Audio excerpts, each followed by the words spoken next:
peut-être commencer par se confier à la Vierge Marie qui a été installée ici, qui est celle qu'on utilise pour la procession du 8 décembre. Au nom du Père et du Fils et du Saint-Esprit. Amen. Je vous salue Marie, comblée de grâce. Le Seigneur est avec vous.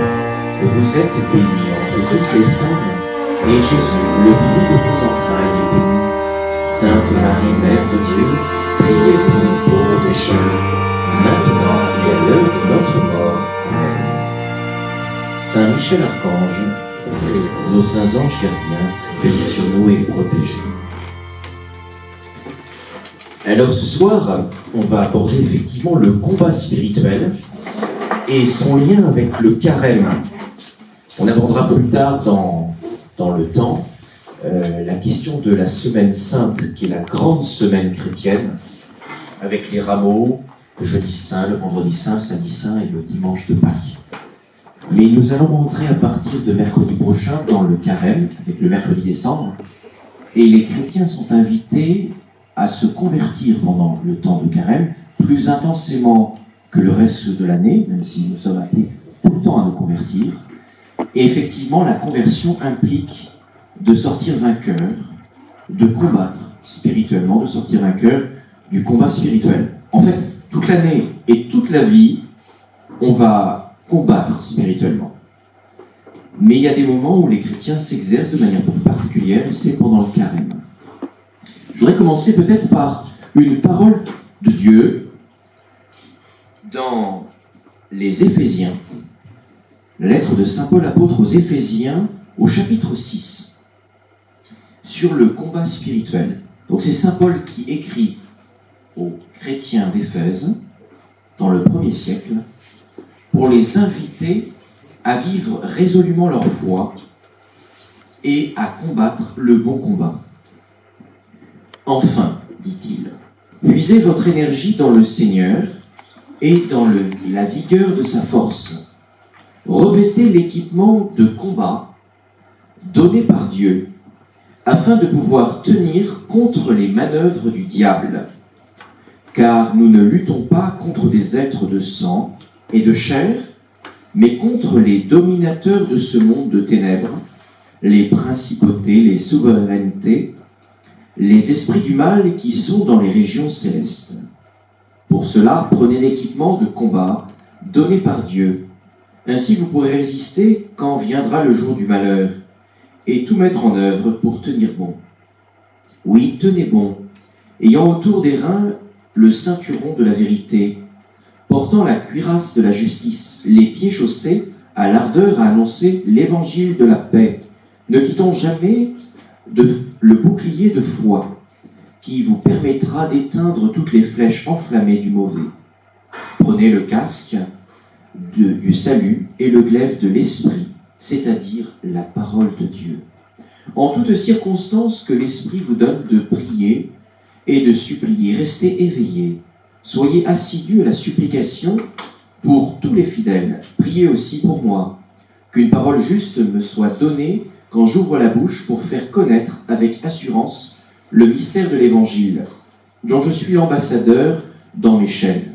Priez donc enfin que je trouve dans l'Évangile pleine assurance pour parler comme je le dois. Saint Paul exhorte ses frères chrétiens à vivre le combat spirituel avec les armes spirituelles, et en même temps il les invite à prier pour lui qui avait une mission particulière. Alors je vais vous donner un très court témoignage. Dans ma vie de prêtre, ça fait bientôt 10 ans que je suis prêtre, j'ai pu voir le combat spirituel. J'ai pu voir le combat spirituel, je dirais, à 3 niveaux. Il y en a bien d'autres, mais à 3 niveaux. Tout d'abord, dans mon propre petit niveau, c'est-à-dire ma propre petite vie de prêtre et de chrétien, comme tout le monde, comme disait saint Augustin, avec vous je suis chrétien, je suis frère, et pour vous, lui disait je suis évêque, moi je dirais pour vous je suis prêtre. Mais dans ma vie de chrétien, j'ai vu effectivement que le combat spirituel demeurait. Ce n'est pas parce que je suis ordonné qu'il ne faut pas que sans cesse je prie, je me convertisse, je me purifie pour correspondre à ce que Dieu veut. Sinon, le combat spirituel peut l'emporter. Et au fur et à mesure des années, j'ai bien vu que des fois, je n'étais pas toujours triomphant dans le combat, ou que je n'avais pas pris les armes du bon combat, je n'avais pas pris promptement les bonnes armes.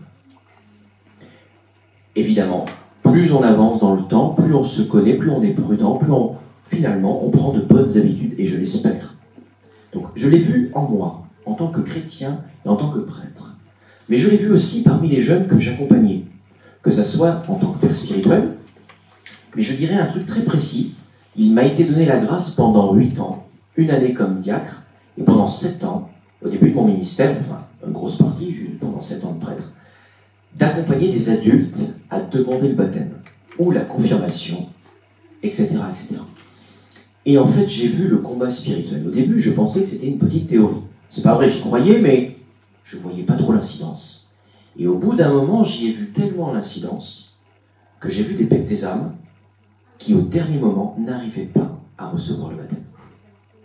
J'ai vu des âmes le jour même, le samedi saint du matin, alors qu'elles étaient baptisées le soir, quasiment se rétracter et demander des prières et des onctions. C'était sur l'église Saint-Louis. J'ai vu des jeunes, par différentes difficultés, arriver difficilement au baptême. Et j'ai découvert qu'il existait un combat spirituel plus fortement que je l'imaginais pour se convertir au Christ. Je faisais mon expérience de conversion, que je fais toujours, et je voyais aussi dans l'apostolat la conversion, la difficulté du combat spirituel à l'emporter, mais ce n'était pas toujours le cas. On pouvait aussi perdre. Effectivement, je connais quelqu'un, hélas, qui finalement n'a pas été baptisé. Il en est de même aussi quand je continue à accompagner des jeunes dans leur propre vocation. Je vois qu'à un moment donné, et là aussi ça fait 7 ans maintenant que je fais ça, il y a un combat spirituel, la capacité à tout lâcher pour le Christ. À un moment donné, on va dire, il y a une forme de recul, de vertige, de peur, d'angoisse, d'inquiétude, de difficulté à lâcher prise, que ce soit au tout début du discernement ou pendant, parce que l'âme a des attaches, on va y revenir. Et là, il y a un combat spirituel, la peur de Dieu, de croire que finalement Dieu ne voudrait pas le meilleur pour la personne. C'est des combats, et en fait ça arrive à tous les moments de la vie du chrétien, mais à des moments clés, comme par exemple discerner sa vocation, comme par exemple choisir le Christ en adhérant dans le baptême. Et donc ça m'a fait prendre conscience, et surtout pendant cette période où nous prêchons le carême, que le combat existe. Alors j'ai eu aussi la grâce de rencontrer des personnes dans mon parcours qui effectivement avaient été touchées encore de plus près par le démon. Voilà, parce qu'ils avaient fait des choses un peu bizarroïdes, pour rester simple, des choses qu'il ne faudrait pas faire, et de voir finalement qu'il y avait une emprise aussi, des fois dans leur corps, dans le psychique, dans leur vie spirituelle, et qu'il y avait une difficulté à prier, à adhérer, à lâcher certaines pratiques, certaines habitudes, etc. Et que le combat était là. Donc il ne faut pas sous-estimer le combat spirituel, mais il faudrait aussi nous rassurer, avec le Christ, on est vainqueur du combat. Donc le combat est le propre du chrétien. Sur cette terre, nous cheminons dans le combat spirituel. Et donc il faut toujours être éveillé. C'est un peu la parole de saint Paul, et cette parole, vous verrez, elle se réalise dans notre vie. Je vais faire un détour, avant d'arriver tout de suite au combat spirituel, qui est le sujet, je vais faire un détour par le carême. Le carême, on pourrait dire, c'est la période où on s'exerce au combat. D'ailleurs, l'antienne, qui va commencer le premier office, si je ne me trompe pas, le père peut me confirmer, le père Hérault, l'antienne du carême, de l'office qui va démarrer le carême, on va chanter le premier psaume, ça va être « Les yeux fixés sur Jésus-Christ, entrons dans le combat de Dieu ». Et ainsi on démarre les premiers psaumes des laudes, on rentre dans le carême. Donc, dans le carême, on va rentrer dans le combat. Le carême, c'est 40 jours. Vous savez, le point culminant de la foi chrétienne, c'est la semaine sainte. Et on pourrait dire même après l'extension de la semaine sainte, c'est le temps pascal qui va s'accomplir avec la Pentecôte, le don du Saint-Esprit. C'est une période clé pour les chrétiens. Donc 50 jours. Mais avant, une semaine et 50 jours. Mais avant, effectivement, il y a 40 jours, on va y revenir, où les chrétiens vivent intensément la conversion et se confrontent à quelque chose qui va être toute leur vie, c'est le combat spirituel. Le carême, c'est un exercice spirituel. Le but, c'est une forme de pénitence. Nous vivons la pénitence, et c'est utile dans le combat spirituel. Une forme de purification. Alors on n'aime pas ce mot, hein. C'est plus à la mode. C'est un peu d'ailleurs ce que demande le prêtre, le ministre de l'Église, après la confession, de faire pénitence. La pénitence, en fait, elle a deux fonctions. Elle a une fonction pour Dieu et une fonction pour nous. En fait, elle a une fonction pour Dieu ou pour tous les fils et filles de Dieu, et elle a une fonction pour nous.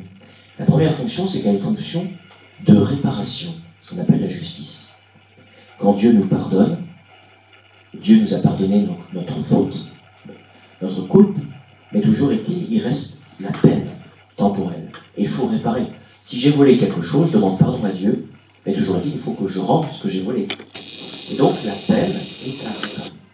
La pénitence a une dimension de justice, on rend à chacun ce qui est dû, à Dieu, aux autres, etc. Mais elle a aussi une fonction médicinale pour la personne, c'est que la personne s'améliore. Le péché crée un vice, le vice rend vicieux. La pénitence dévisse, on pourrait dire, elle rend vertueuse. Elle répare dans la personne ce qui a été tordu par le péché. Et dans la période de conversion qu'est le carême, la personne va vivre la pénitence, des fois pour réparer ses fautes et se convertir, et prendre conscience de la grandeur de Dieu, de son péché, de ce qu'elle doit aux autres. Parce que tout est lié, nous dirait le pape François, et l'Écriture nous dit qu'as-tu fait de ton frère. Mais aussi pour se purifier et donc se redresser, se réordonner selon la volonté de Dieu. Donc, béni soit le Seigneur d'avoir créé la sainte pénitence. Oui, c'est un instrument de guérison. C'est pas d'abord un instrument de supplice, la pénitence. Voilà. Et pendant le carême, nous allons faire pénitence. Et c'est très bien. Donc cette vertu-là, elle est vraiment le propre du carême.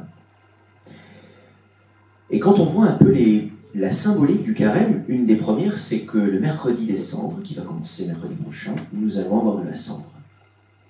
Et on nous dira, souviens-toi que tu es poussière et que tu retournes à la poussière. Mais pourquoi on nous dit ça? Parce que nous descendons d'Adam et Ève. Et Adam, en hébreu, Adama, c'est le terreux. C'est celui qui est composé de terre, et c'est aussi celui qui retourne à la terre parce que son corps est enterré.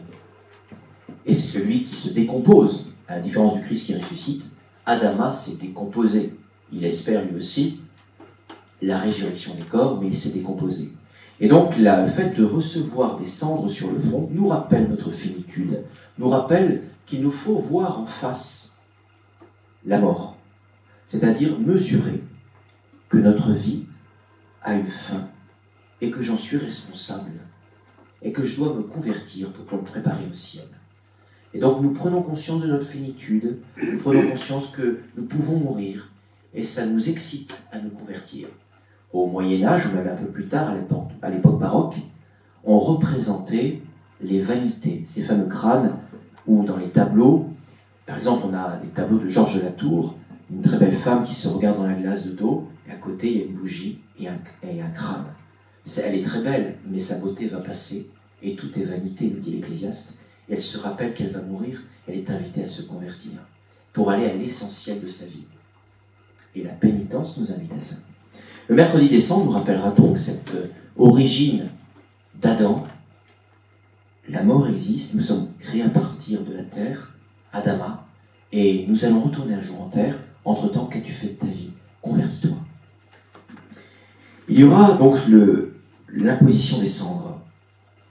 Il y aura aussi, pendant ce temps de carême, la pratique du jeûne. On va y venir tout à l'heure, j'en parlais un peu plus. La pratique de l'abstinence, la pratique du jeûne, la pratique de la prière, je vais revenir, la pratique de l'aumône, qui aide à la conversion. Mais il y a aussi la pratique du chemin de croix. Et pour ça, on le marquera le plus fortement le vendredi. Vous savez que le chemin de croix, c'est d'abord notre Seigneur qui l'a fait le vendredi, et que ça a été repris dans les premiers temps du christianisme. Au tout début, on ne représentait pas le Christ avec la croix, parce qu'on en était un peu traumatisé. On représentait plutôt le Christ dans les catacombes en bon pasteur. C'est arrivé un peu plus tard. Et une des premières iconographies du christianisme avec la croix, c'est la croix arbre de vie, on a des mosaïques là-dessus. Et bien plus tard, à l'époque du XIIe siècle, c'est-à-dire l'avènement des ordres mendiants, les franciscains qui sont des une spiritualité très incarnée, qui ont inventé la crèche vivante, qui ont inventé le chemin de croix, et qui avaient la prière de la bonne mort, ont développé la dévotion au chemin de croix. Et ça s'est installé dans l'Église peu à peu, et pendant le carême, les chrétiens sont invités à faire leur chemin de croix. Et donc, vous serez invités à méditer la passion du Seigneur. On ne fait pas le chemin de croix pour se dire « plus t'en baves, mieux c'est ». On fait le chemin de croix pour bien comprendre en quoi Dieu m'aime, premièrement. Deuxièmement, en quoi j'ai offensé Dieu et le péché l'offense. Et troisièmement, prendre des résolutions, se convertir, à nouveau ce mot, se purifier, poursuivre de plus près le Seigneur. Tous les saints, quelle que soit leur tradition spirituelle, sont unanimes pour dire que la passion du Seigneur est une école de conversion, une école d'amour, une école de miséricorde. Et donc de cheminer avec le chemin de croix, c'est un lieu de conversion. Ça va durer, et d'ailleurs, j'ajouterais aussi qu'il y a une forme d'austérité. Don Guéranger, un des grands penseurs de la liturgie il y a un siècle, qui a renouvelé le monachisme en France et dans le monde, qui a aidé le pape Pie IX à la reconnaissance du dogme de l'Immaculée Conception, ce fameux Don Guéranger, curé devenu moine, refondateur de l'abbaye de Solesmes, disait, ce qui est toujours dit dans l'Église, pendant le carême, on voilera les saints. Parce qu'il y a une forme de sobriété, et donc dans l'Église, il n'y a pas grand-chose, vous verrez, spécialement le vendredi saint, mais sinon il n'y a pas grand-chose, parce qu'on veut vivre une forme de sobriété, et la croix est mise en avant. C'est comme le chemin de croix. On se rapproche du Seigneur de plus près. On va à l'essentiel. Ça va durer 40 jours. Mon père, c'est long. En fait, ça aurait pu durer beaucoup plus. Pour Israël, ça a duré 40 ans. 40 jours, c'est effectivement le temps qu'a vécu Jésus au désert, qui reprenait le temps des 40 ans d'Israël. Ce pèlerinage où Israël est sorti d'Égypte, a erré vers la libération, vers la terre promise, un pèlerinage où Israël, d'une certaine manière, a fait l'expérience de son infidélité, parce qu'ils avaient du mal à écouter les patriarches, en particulier Moïse. Pourtant, Moïse avait reçu sur la montagne le décalogue, la loi, et en bas, on avait promis d'obéir à Dieu, et finalement, on a créé un veau d'or, idolâtre. Et puis on a un peu erré dans le désert. Alors Dieu a eu pitié, il a donné des pasteurs, mais il a aussi donné la manne, pour qu'on puisse recevoir de la nourriture. Parce que le peuple se disait, on n'a rien à manger, on va retourner en pays d'esclavage, on va retourner en Égypte. Ils étaient contents de sortir, mais ils étaient aussi envieux d'y retourner. Dans le combat spirituel, vous verrez, on a envie de retourner dans ces anciennes terres, qui sont parfois des terres d'esclavage.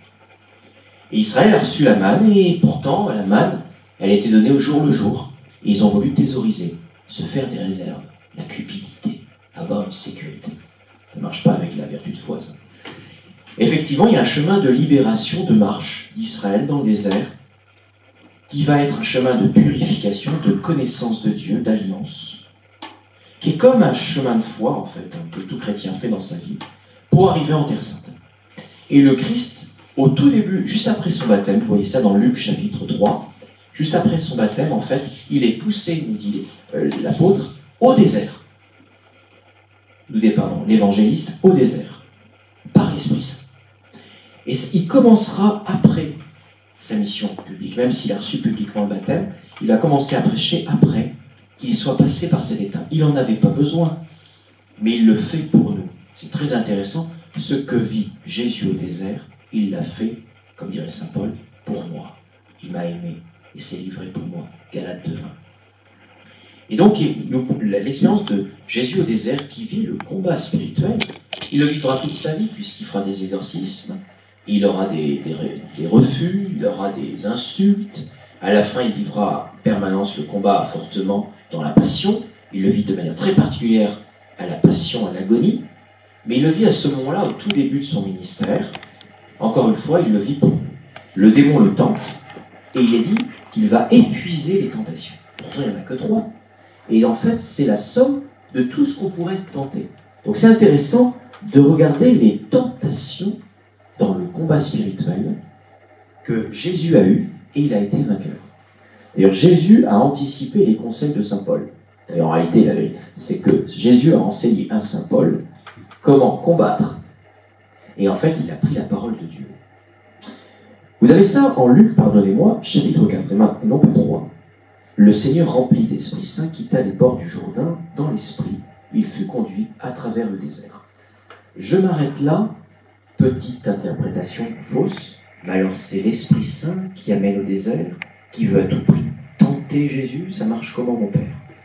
Pour y voir très clair tout de suite, vous irez voir le chapitre 1 de la lettre de Saint Jacques, au verset 12 et suivant. Dans l'épreuve de la tentation, que personne ne dise « ma tentation vient de Dieu ».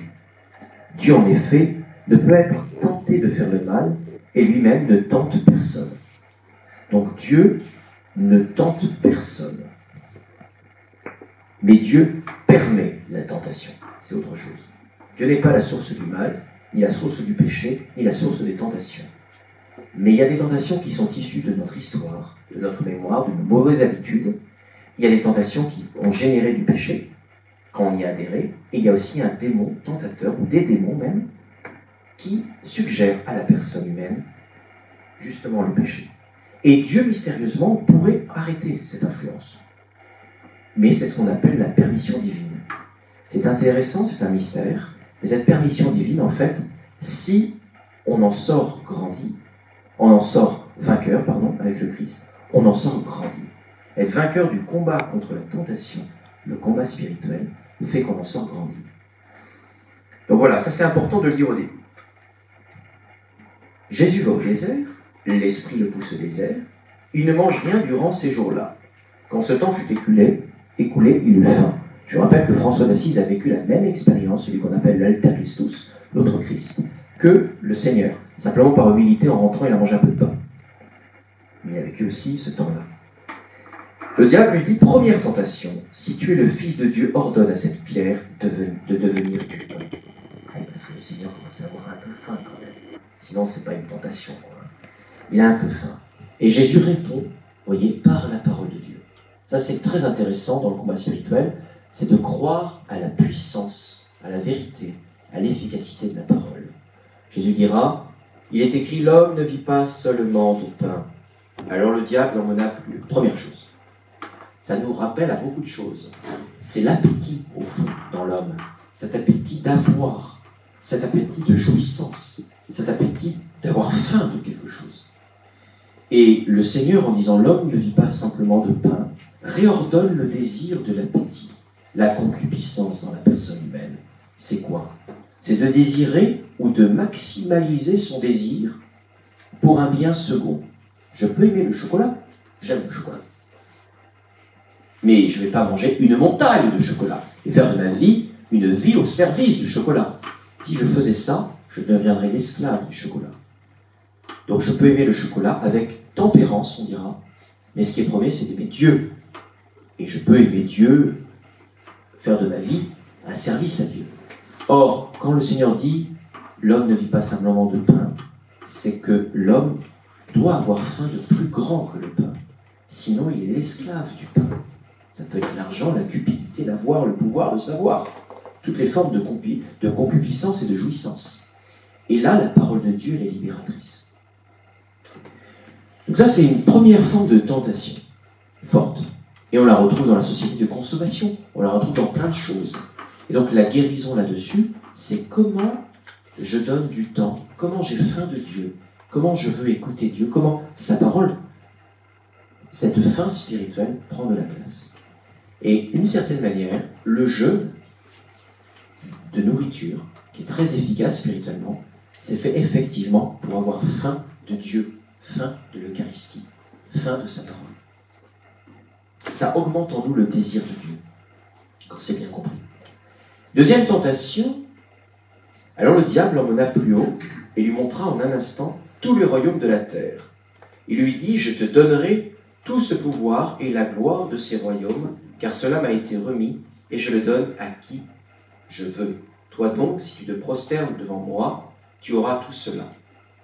Jésus lui répondit, il est écrit, c'est devant le Seigneur ton Dieu que tu te prosterneras.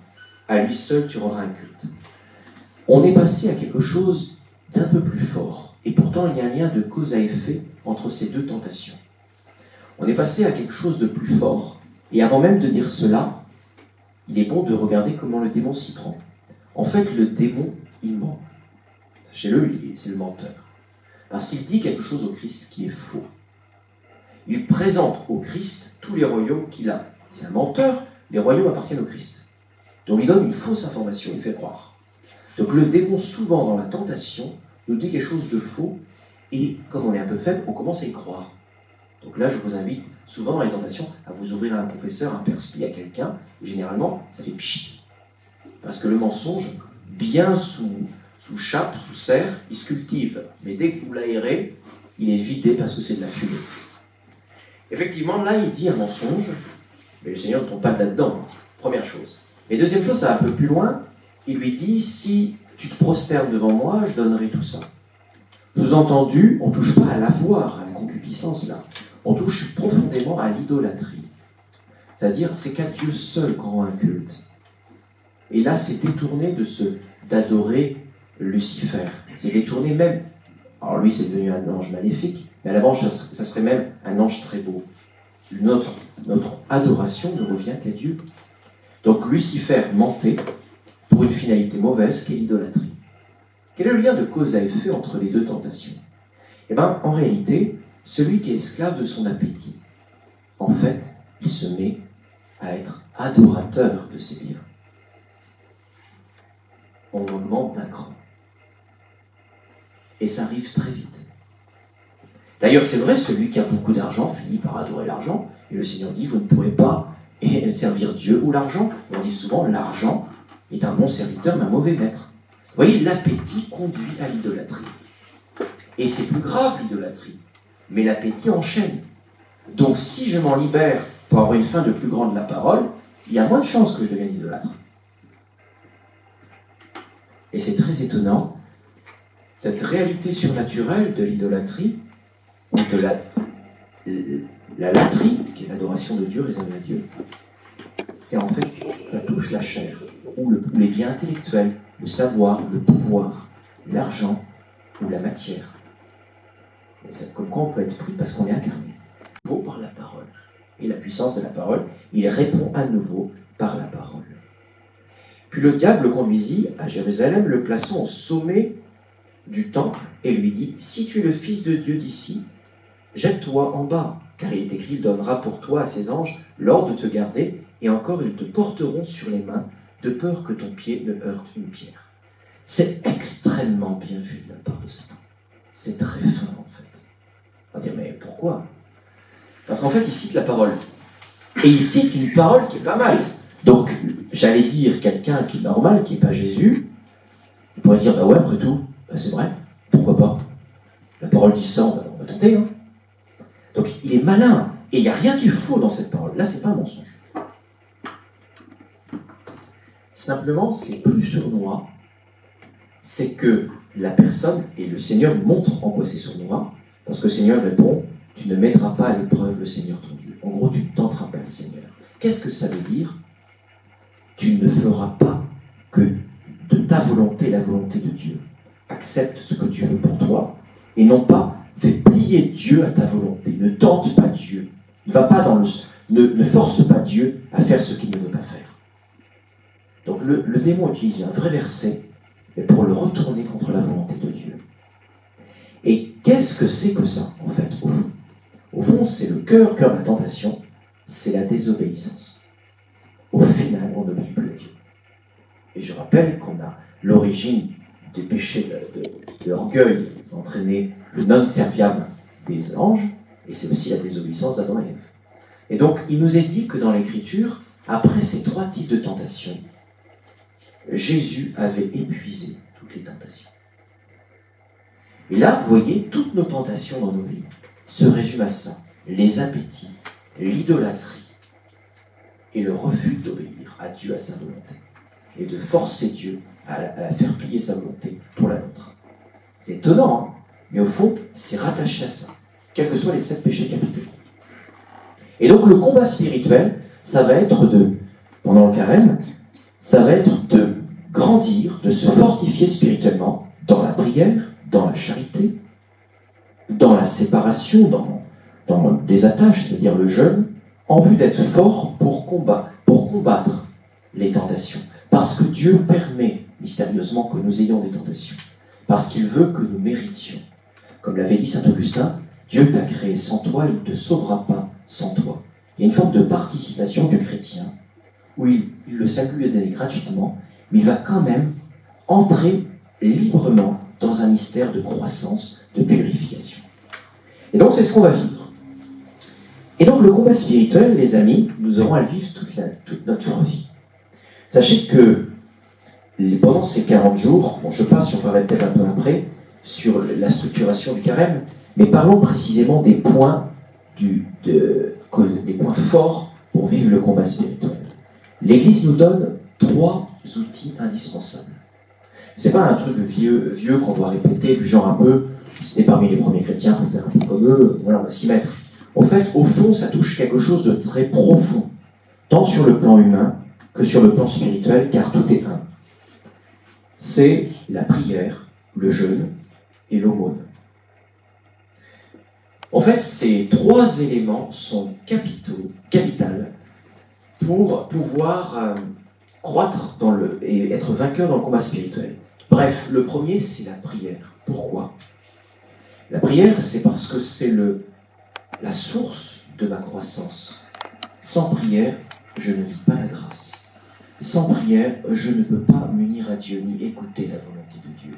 Sans prière, je ne rends pas hommage au Créateur. D'une certaine manière, j'aime autre chose que le Créateur. Et je me prépare à être idolâtre. Donc l'Église nous invite à faire fortifier notre vie de prière. On pourrait dire d'une certaine manière la vertu de foi. Une foi vive, une foi forte. Et je vous invite, comme je dis souvent dans les cycles, une chose est de connaître sa foi, autre chose est de marcher dans sa foi. Vous savez, c'est comme le film Matrix, où Morpheus dit à Néo, une chose est de connaître le chemin, autre chose est d'arpenter le chemin. La prière est un chemin surnaturel. Il faut le pratiquer. Ça ne suffit pas de savoir la foi. Il faut vivre la foi.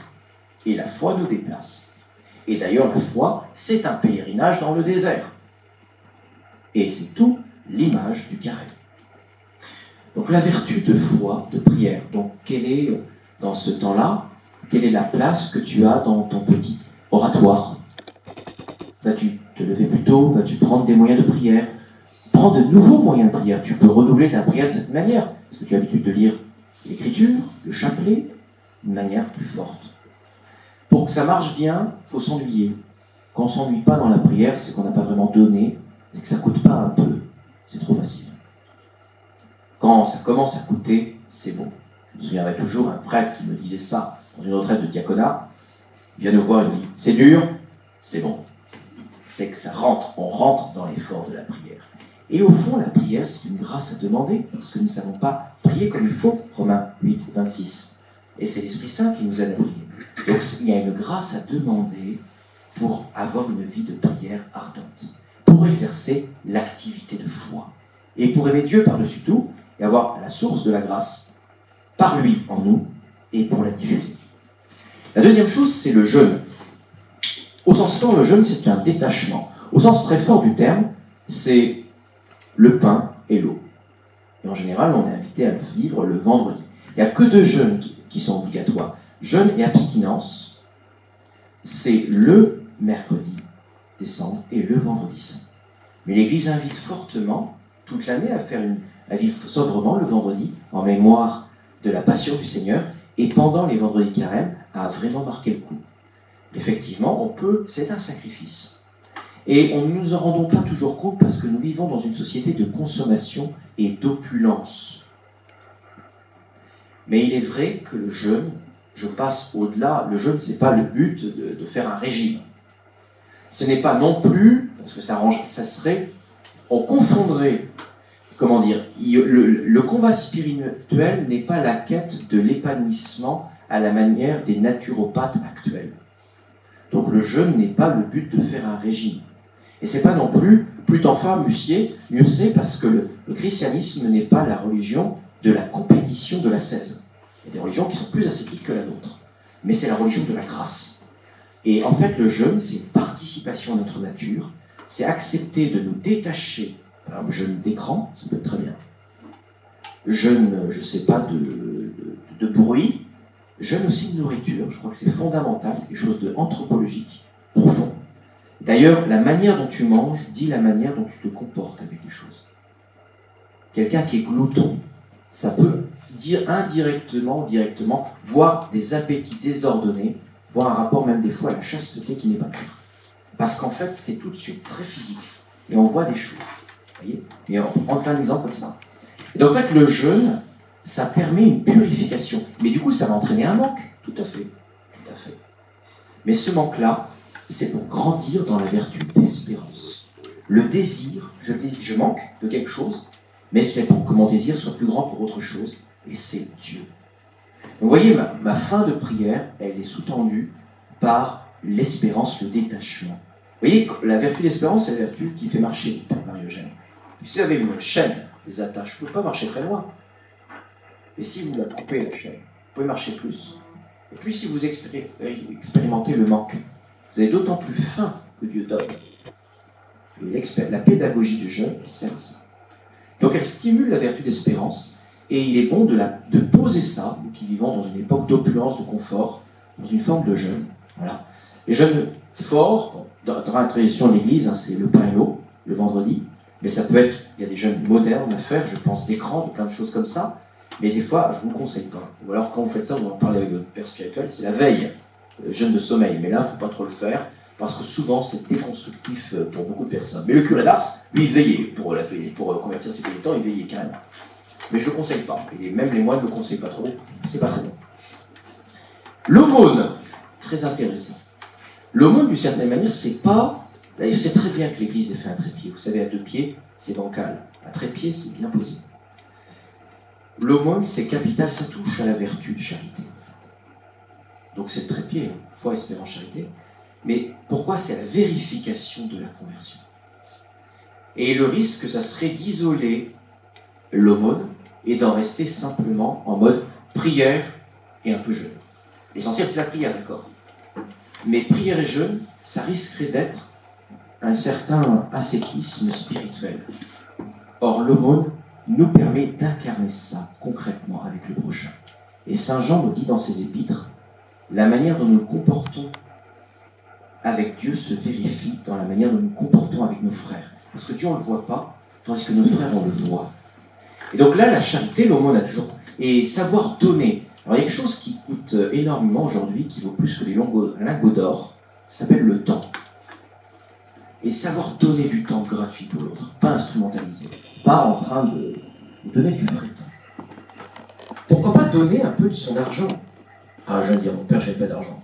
Mais d'accord, mais tu t'achètes un paquet de clopes. Tu pourrais mettre ça à la quête, à l'offrande, à un pauvre, à n'importe quoi.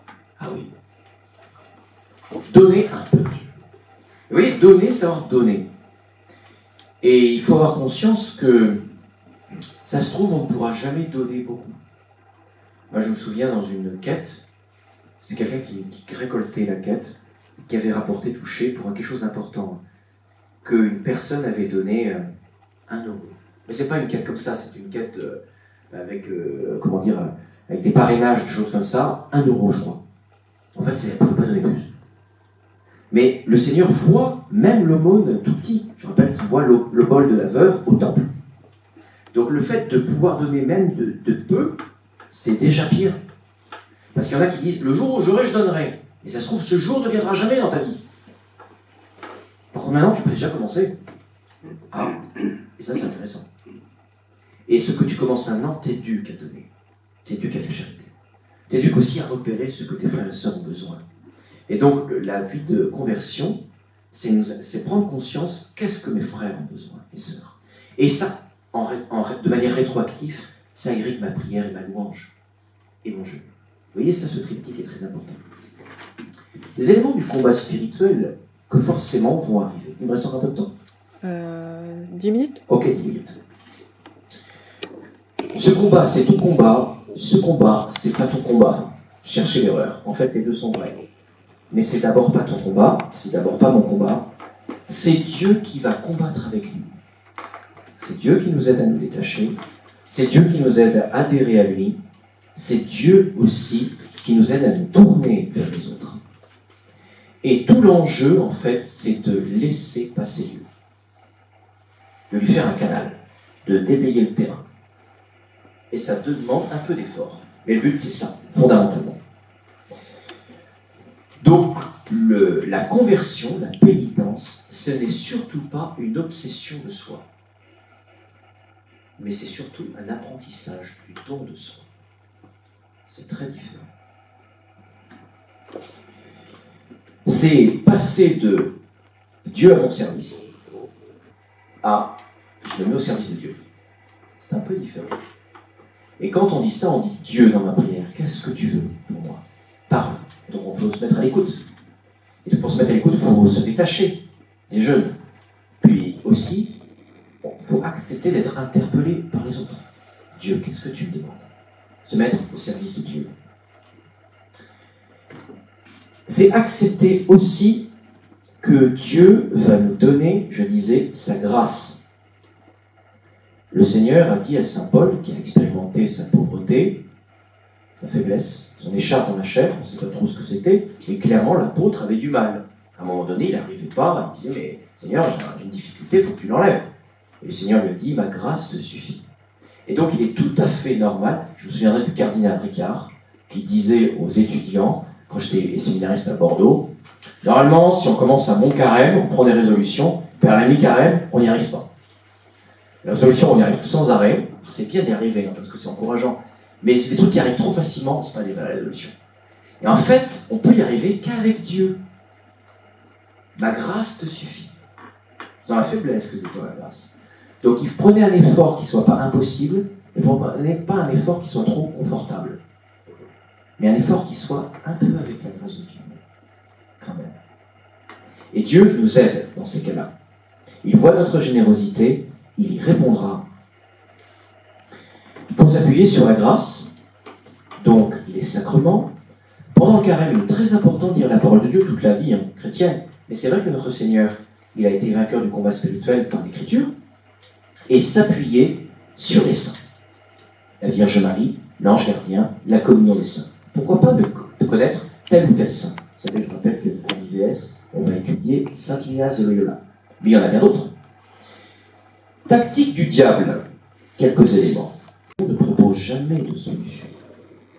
Ce qu'il veut, c'est empêcher la progression. Donc en général, c'est comme si vous montiez la montagne. Je prends cet exemple souvent aussi. Quand le garçon est à mi-chemin, ou la fille est à mi-chemin, que fait le démon? Il dit, mon ami, tu as quitté le village, tu étais dans la plaine, c'était tellement confortable, tes attaches, tes amis, tes joies, reviens en arrière. C'est exactement ce qu'Israël entend, on veut leur retourner en Égypte, en disant, on était bien mieux en esclavage. Donc le démon nous rappelle nos vieilles habitudes, nos vieilles attaches, en disant, mon ami, tu prends trop d'efforts, pourquoi te prendre autant la tête? Et il faut résister dans ces cas-là, parce que quand même, non, il faut que j'avance. Le Seigneur me permet la libération, on va quitter ça. On avance sur la montagne, et là le démon, comme il a vu qu'il ne peut pas vous décourager ou vous faire revenir en arrière, changement de plan, une autre stratégie. Mon ami, je connais un chemin beaucoup plus court. Tu es allé tout droit, tu t'es escarpé, tu ne sais pas si tu pourras t'arrêter, je te propose à droite. Alors, au début, on se dit, pourquoi pas? Il ne le dit pas comme ça. Et vous savez, c'est la petite idée un peu stratégique. On commence à négocier, le discernement biaisé. Et la personne, elle commence à dire, pourquoi pas? À mi-parcours, il n'y avait pas de route. Mon ami, en fait, il faut que tu reprennes à gauche. Et là, vous êtes en train de tourner 3 fois autour de la montagne en surplace, ça devient très compliqué. Il n'y a pas de route, en fait. Il n'y a pas de route quand le démon propose quelque chose. Vous faites du surplace où ça tourne sans arrêt. Alors la personne, il y a encore une stratégie encore mieux. Le démon, il voit que vous continuez tout droit, que vous êtes obéissant. Alors il dit, mon ami, en fait, en haut de la montagne, il n'y aura pas de belle vue. On t'a menti. On t'a menti. Les efforts que tu fais, c'est vain. Ça ne sert à rien. Dieu ne t'aime pas. Or même, Dieu t'a oublié.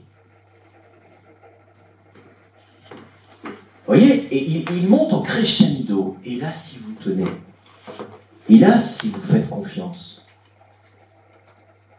en fait, vous allez voir le beau paysage au-dessus de la montagne, vous serez très heureux d'avoir quitté le patin.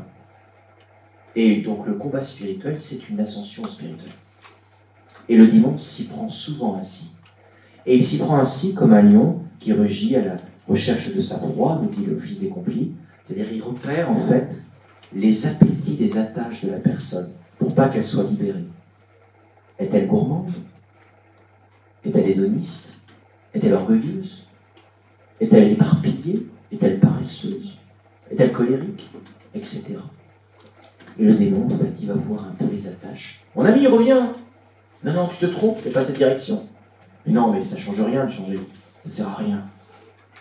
Et en fait, exactement. Et si vous persévérez avec des efforts, ça va payer. Et l'expérience, c'est la libération. L'expérience, c'est une adhésion plus forte à Dieu. L'expérience, c'est une générosité plus sincère envers les autres. Voilà un petit peu des éléments du combat spirituel. Et je terminerai par 3 prières. Pendant ce temps de combat, de temps spirituel, il est évident que le silence est important. On est dans une époque qui va trop vite, qui est trop bruyante, qui est trop émotionnelle, qui est trop dégradante, et on a trop de bien. Donc je vous invite un peu. Lent, peu, bien. C'est beaucoup mieux de faire ça. Et je rappellerai la parole que dit Mère Teresa. Le silence conduit à la prière. La prière conduit à la charité. La charité conduit au service. Le service conduit à la paix. Ça, c'est une très belle phrase. Et une autre aussi, je pense, qui est très bien pour le combat spirituel. Le père Sevin, qui a catholicisé le scoutisme fondé par Baden-Powell, qui est né, vous savez, c'était un jésuite, donc il connaissait bien Saint Ignace de Loyola. Il a fondé le scoutisme en France, ce prêtre. D'ailleurs, le père Sevin, c'est un lien avec les familles missionnaires de Notre-Dame, puisque le fondateur a voulu rentrer dans l'ordre qui aurait dû être fondé, qui n'a pas été fondé. Mais ça, le père Sevin a vécu entre 1882 et 1951. Vous savez, la prière que les scouts récitent, que je vais vous réciter, qui vient en fait de Saint Ignace de Loyola, a été transformée pendant la Seconde Guerre. Parce que le père Sevin l'avait extraite de Saint Ignace, mais elle a été un peu relookée, on va dire ça, pour employer un mot de jeune. En fait, le mot commençait par « Ô Verbe de Dieu, apprenez-moi à être généreux ». Elle a été simplifiée par le père Forestier, pendant la période de la guerre, « Seigneur Jésus ». Et on est passé du jeu à nous, pour pouvoir porter les frères qui étaient éprouvés à ce moment-là. C'est déjà une forme de charité. Et voilà ce que dit cette prière. Donc c'est un peu un Saint Ignace. Et d'ailleurs, on a passé du jeu à nous, comme en fait, on prie dans le Notre Père. C'est exactement la chose. On porte tout. Seigneur Jésus, apprenez-nous à être généreux, à vous servir comme vous le méritez, à donner sans compter, à combattre sans souci des blessures, à travailler sans chercher le repos, à nous dépenser sans attendre d'autres récompenses que celle de savoir que nous faisons votre sainte volonté. Quelqu'un qui veut vivre ça, qui a ça comme objectif, je crois qu'il part déjà très bien au combat spirituel, et il s'est donné véritablement le but, servir Dieu, me donner à Dieu, quoi qu'il en coûte, avec Dieu. C'est un beau programme, alors préparez-vous, vous avez une semaine. Donc je vous invite, avec vos personnes, quels sont mes efforts de carême, de jeûne, de prière, d'aumône, quelles sont mes résolutions, ma règle de vie, mes décisions pour avancer.